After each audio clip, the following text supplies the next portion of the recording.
Պարոն վարչապետ, քանի որ օրերս հրապարակվեց էթիկայի կանոնագիրքը քաղաքացիական պայմանագրի, մի հարց եմ ձեզ ուզում տալ։ Արդյոք այդ կանոնագրքի հրապարակումից հետո հաջորդ խորհրդարանական շրջանում 2026 թվականի ձեր կողքին կհայտնվեն օրինակ քաղաքացու վրա թքած Ալեն Սիմոնյանը, ազգային ժողովում իրար վրա շիշ շպրտած ու հայհոյած падգամավորները, ֆինանսների նախարար Վահե Հովհաննիսյանը, ով անցնում է քրեական գործով, որովհետև վերջինս պայմանագրեր է կնքել իր հետ փոխկապակցված առանձնատան հետ։ Երևանի քաղաքապետ Տիգրան Ավինյանը ու մորոք Անիֆի միլիոնները, միլիարդները հոդս են ցնդել։ Գյումրիում գինովցած մանդատաթող եղած նախկին падգամավորը, ով եւս առաջադրվել է,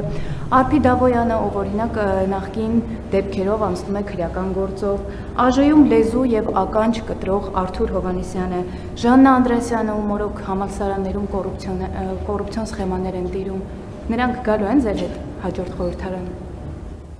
Հիմա գիտեք, ասենք ենթադրենք տպավորություն է, որ դուք դատավոր եք եւ դատավճիռներ եք կարդում, իմ ասում եք անցնում են քրեական գործով։ Ով ինչ քրեական գործով անցնում։ Արփի Դավոյանը ինչ քրեական գործով անցնում, որ Ինչ պաշտոնական։ Նախորդ անգամ իվճալոս դուք չէիք, որ պետքա գրավոր հարցում ուղարկեիք։ Ազգային ժողովում դուք ինձ հարց տվեցիք, ասցի գրավոր հարցում ունեք սննդի անվտանգության տեսչությանը, դուք ասցիք այո ունենք, որից հետո մի րոպե սպասեք, ձեր հարցին պատասխանը։ Ես ձեզ հարցրի ունեք արդյոք գրավոր հարցում, դա տեսախցիկների առաջ է, չէ՞, հրապարակվել, ասցիք այո, ասցի շատ լավ, մենք կգնանք գրավոր հարցումը կվերցնենք եւ ձեզ կպատասխանենք։ Մենք եկանք եւ պարզվեց, որ գրավոր հարցում դուք չունեք։ Ես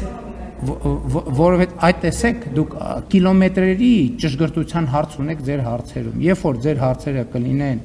այնքան ճշգրիտ, ինչպիսի ճշգրտություն դուք ակնկալում եք ուրիշներին, այդ ձեր հարցերին այդ ճշգրտությամբ կպատասխանեմ։ Ես ուզում եմ ասել, ձեր հարցը ինքնին,